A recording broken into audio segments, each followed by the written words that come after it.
Kayaknya mereka butuh magic damage sih sebenarnya. Atau mungkin clean terlebih dahulu. Magical damage-nya akan ke siapa jadinya? Eksekutor kah?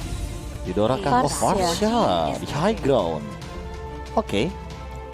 Kalau udah ngeliat seperti ini ya, malah aku bisa bilang mid-nya tuh bisa apapun. Either way itu Khalid atau hero jump in seperti Guinevere pun oke banget untuk menghadapi Farsha. Hadapin Farsha ya. Iya. Seenggaknya cancel aja karena Cecilia bisa di gold lane kan. Iya. Oke, ini cukup fleksibel dari Bigetron Era. Apakah mereka mau ngepick lagi ke arah hero-nya Chell atau mungkin Chini? Oh, tapi perlu dicatat ya, hati-hati untuk Funi juga karena Feather Ice Strike itu bisa di cancel sama Sanguine Claw dan Popa sepertinya yang akan jadi pilihan. Gold lane aja kalau gitu yang diamankan. Aku merasa kayak dari Cecilion cukup sih Be di Ramidnya untuk nge-cover atau mungkin nge-counter pergerakannya Farsha. Purify nggak sih dia bawa? Harusnya karena jauh head. Ini bakal jadi sebuah trik yang benar-benar bisa Gpex manfaatkan. Apalagi seperti yang tadi kalian pertanyakan, siapa yang bakal main agresif? Menurutku Gpex yang bakal main lebih agresif untuk saat ini. Iya, ada Jauhead, ada Hayabusa, ada Jauhead sih gila banget. Farsha, iya. Walaupun Lolita ya yang bisa nge-charge dan memberikan efek stun, tapi ejector itu tuh kayak instant pick off yang memaksa kalian menggunakan flicker. Iya. Jadi kayak ditanamin di mindset gitu loh. Kalau seandainya si Jauhead ini bakal benar-benar super mengganggu. Cuma permasalahan utamanya adalah Valanir versus Fumi yang akan kita saksikan. Karena kalau ngomongin soal kontes, Barat ini contested pick banget untuk Blue. Dan inilah dia dari babak grand final kita. Best of 5 Series game yang pertama Indo Pride, Bigetron Era melawan GPX Basreng. Semuanya sudah menempati posisinya masing-masing dan banyak banget lane yang bisa kita perhatiin bareng-bareng. Dari Chell-nya di area bottom lane itu bisa menjadi poros rotasi bagi tim GPX pula karena mereka nggak akan mau ngebiarin satu turret di area bottom lane didobrak oleh Chell dengan Popol Kupa yang punya kekuatan daya dobrak luar biasa. PT bongkar turret abadi sejahtera luar biasa. Abadi sejahtera luar biasa. Panjang ya Bun kalau disingkat. Sip. Ada sip ya belakang. Sip. Oke. Enggak, Bude yang sip lah. Oh iya. Tapi Bigetron Era inilah yang dipertanyakan kan. Apakah gerakan mereka akan agresif pula bersamaan dengan Earl yang udah ngejagain River dan sama-sama untuk open mapnya nih. Iya, tapi dari Little Wonder-nya sudah diambil oleh Bigetron Era. Berarti Earl sepertinya harus agak sedikit menahan terlebih dahulu kalau baru mau bermain agresif. Chell kah yang akan menjadi korban untuk dilempar? Terkena ejector dan Earl di sini terkena trap dan juga bahkan Cincau mencoba untuk mengcover begitu saja, tapi Vivian, Cini. Oke, gak bakal dipaksakan seperti dari Bigetron Era. Mereka memaksa untuk memberikan poke damage aja. Oh no, GPX Basreng mereka harus recall 2 orang di area bottom lane-nya. Cincau juga harus ikutan karena terlalu beresiko kalau bertahan di area bottom lane. Gak masalah itu tadi, karena udah clear wave minion duluan mereka. Oh udah sempet ya, tapi Chell udah ngedapetin level 3 duluan nih. Kayak dia 1 level di atas Cincau. So kita sekarang ngelihat di area bawahnya dia masih bisa nahan-nahan. Cincau harus hati-hati karena rotasi sekarang udah berada di area top lane. Vival dan juga Vivian sudah melihat di area Earl-nya. Iya, sementara kali ini Sky mencoba untuk memberikan damage aja ke arah Vivian, tapi ternyata masih cukup tanky juga dan bahkan belum ada first blood di 2 menit yang pertama. Masih berfokus satu sama lainnya. Earl masih memegang level 2, sementara Vivian juga hal yang sama, tapi nggak terlalu berbeda jauh. Ejector bakal coba dihindari oleh seorang Vivian. Fumi bakal 1v1 dengan Valanir kali ini yang udah punya big guy-nya. Setengah darah bahkan, sekarat banget. Dan Fumi yang malah menangin stage-nya untuk di early game. Oke, dan Earl bakal mencoba menzoning pergerakan dari Vivian yang sepertinya mau di kontes nih turtle ya. Atau mungkin coba dicelik-celik terlebih dahulu. Earl berada di paling depan, coba untuk di cover kali ini. Sky mulai maju juga dan bahkan bakal balik lagi sepertinya Quad Shadow bakal coba dibuka. Oh, Shadow Kill pun dibuka kali ini, terkena 2. Terkena stun yang cukup baik. Tapi masalahnya Funi di sini bakal bisa untuk menculik, ternyata hanya pertukaran 1 untuk 1 saja, tapi masih mau lebih dari Fuminya.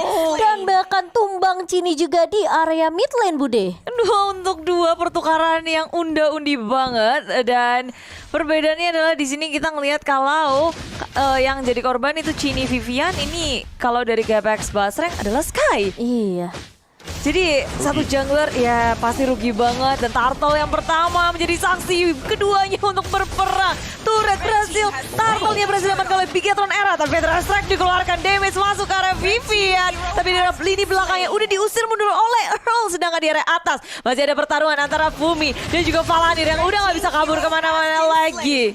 Wow, Fumi dengan split-splitnya dia langsung ngelok ke arah Valanir, diculik sampai akhirnya Earl dan juga Sky berhasil untuk memberikan bala bantuan. Tapi di area mid kali ini Fumi sepertinya agak terjebak antara Chell dan juga Chini dan masih bisa survive, tapi mau tidak mau dia harus recall balik terlebih dahulu. Iya, seperti yang aku bilang soal Jawhead Varsha ini kayak powerful banget untuk di awal game. Tentunya mereka akan bermain dengan agresif dengan level 4 Feather Ice Strike akan sangat mempermudah teman-teman dari GPX Basreng. Sayangnya, tadi ketika kita melihat ke arah Turtle itu 1 detik aja agak sedikit telat dari seorang Sky untuk mendapatkan turtle yang pertama. Ya. Yes, tapi untuk sekarang balik lagi reset mungkin dengan poin kill yang lebih banyak, 4 berbanding 2, membuat GPX Basreng lebih unggul dari segi poin killnya. Iya, dan bahkan lihat mulai ada yang rusuh-rusuh di area bawah. Vivian mengetok ke arah Earl, tapi kali ini lihat ada Heavy Life Punch juga connect ke arah seorang Earl dan bahkan tidak bisa berbuat banyak. Tadi juga ada knock out strike, tapi Cincau kali ini yang bakal dipukul mundur di area bawahnya. Funi mencoba untuk memberikan backup dengan energy impact kali ini, tapi belum ada Curse of Crow juga.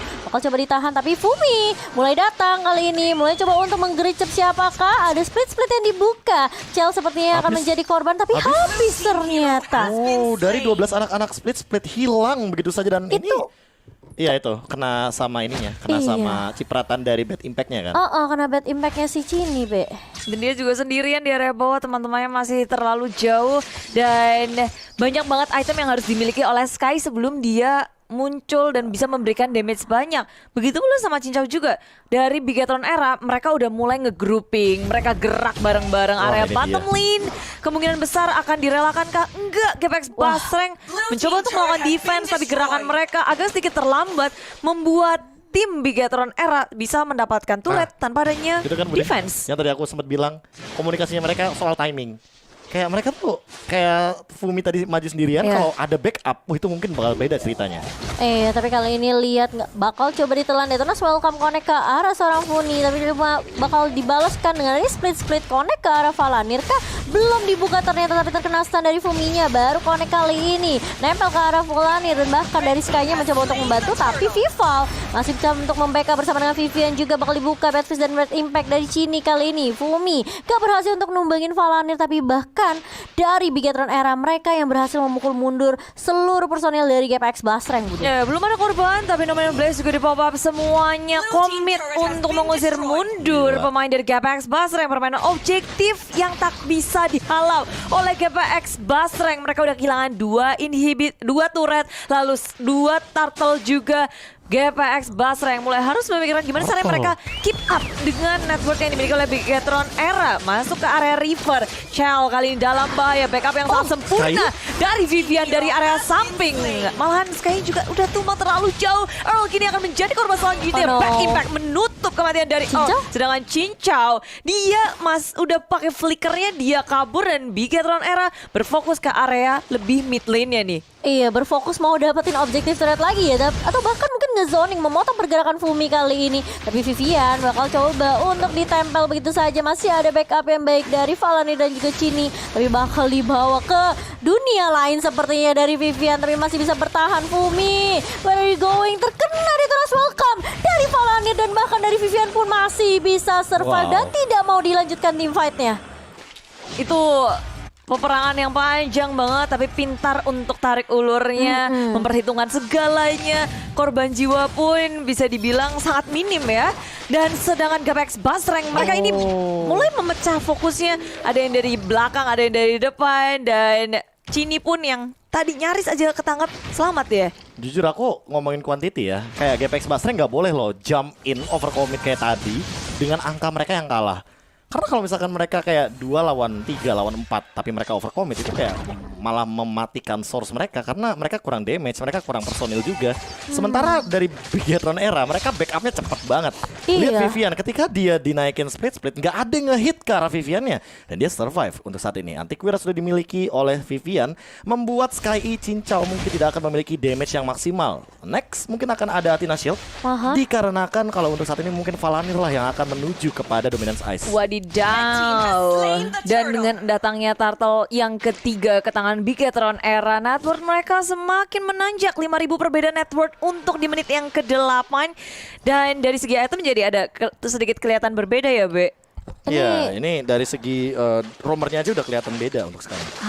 Tapi Cincau sepertinya harus lari dari kejaran 2 member Bigetron era kali ini. Sky hanya memberikan poke damage aja, tapi kalau kita lihat Numen Blast-nya tidak mengenai siapapun, Earl mau nggak mau harus menahan di area depan. Tapi lihat ada Cini yang mulai datang dan bahkan bad impact-nya dikeluarkan begitu saja. Sang Wind Claw tidak berhasil untuk mendapatkan Cincau, tapi harus kehilangan Earl di sisi belakang. Tapi setidaknya Cincaunya masih bisa survive, Bude. Ya, Flicker menyelamatkan nyawanya dan Bigetron era setelah mendapatkan momentum yang mereka butuhkan, mereka nggak ngelepasin itu. Pressure terus-menerus dilakukan. Pokoknya gas terus Bigetron era menuju ke area mid lane. Ini turret yang sangat berarti. Dan ketika udah nggak ada tier 1, tier 2, ini udah yang terakhir nih. Mereka makin bebas lagi untuk menguasai map dari GPX Basreng. Dan sang sakit Wind Claw-nya. banget. Bad impact dari Gini begitu sakit di area belakang. Bumi mengeluarkan split dan dia kabur dari Bigetron era. Ini damage-nya udah terlalu banyak banget sih dari Bigetron era. Sedangkan Sky dengan 0-2-3 menurut aku memang sebenarnya kayak aku jadi ingat kayak game pertama mereka sih, dimana dia belum memiliki beberapa item dan juga mungkin dengan marksnya belum panas. Yes, dia main asak masuk gitu, jadi kayak agak sedikit kepanish juga, Be. Atau mungkin kayak miscalculation yang terjadi. Iya, bisa jadi. Kayak Miskomunikasi kah? Miscalculation lebih ke apa ya, penghitungan damage yang kurang tepat. Alhasil walaupun dengan shadow kill atau retribution atau semua source lah termasuk dengan skill-skillnya itu nggak cukup ternyata untuk menumbangkan satu hero pun. Ingat satu ya. Iya. Makanya dari tadi terlalu overcommit pun menurut aku nggak bagus. Gak bagus ya. Terus Cininya juga nggak pernah jalan sendiri loh. Iya. Dia selalu ada yang nge-backup dan satu-satunya mungkin target yang bisa dibabat sama Sky ya Cini kan? Karena dia pakai flicker kan, bukan Itu. purify kayak yang tadi aku sempat mention. Oh, Dan Cini perbedaannya sama Funi adalah ya Cini butuh stack doang, sementara Funi ya hanya butuh item. Keduanya emang butuh item dari Cecilian dan juga Varsha, tapi kayak Cecilian is a special case gitu loh. Dia punya mana tambahan dari stack pasifnya itu. Sekarang maju ke depan setup Dominant Blaze mengenai satu Fumi. Fumi memilih untuk kabur, split dikeluarkan dan Bigetron era. Mereka hanya untuk sabar menunggu. Sedangkan Sky berusaha melakukan split push di area top lane, mencari cara gimana caranya mendelay Bigetron era untuk nge-push ke area inhibitor mereka. Iya, itu sekali kena Sang Wind Claw, kena bad impact, cucurutnya si Fumi hilang semua loh. Itu yang kecil-kecilnya hilang semua, Be. Jadi anggapannya kayak nggak ada regen tambahan juga, nggak akan ada yang bisa ditempel sama Fumi. Dan bahkan dengan Numen Blast yang dibuka sama Vivian ya, mau make sure aja mereka nggak bakal bisa keluar dari base-nya karena Lord kali ini udah mulai berjalan. Ada konsil yang dibuka oleh Bigetron era, namun masih ada Funi kali ini dengan Feather Aspect-nya. Bakal coba ditahan sepertinya Lord yang pertama kali ini, tapi ternyata inhibitor turret bakal hilang begitu saja. Fumi berada di paling depan, split terkena Bottom Kupa dan Jarwe Angry dari seorang Mobile Kupa, tapi ternyata ini turret yang bakal menjadi objektif dari Bigetron era. Numen Blast-nya hanya mengenai Fumi sedikit, tapi bahkan dari Earl-nya harus putar balik terlebih dahulu. Lihat Bigetron era, mereka langsung berfokus terhadap base-nya dan 1-0. Poin pertama diamankan oleh Bigetron era. Wow. Mereka bold banget ya mainnya. Kayak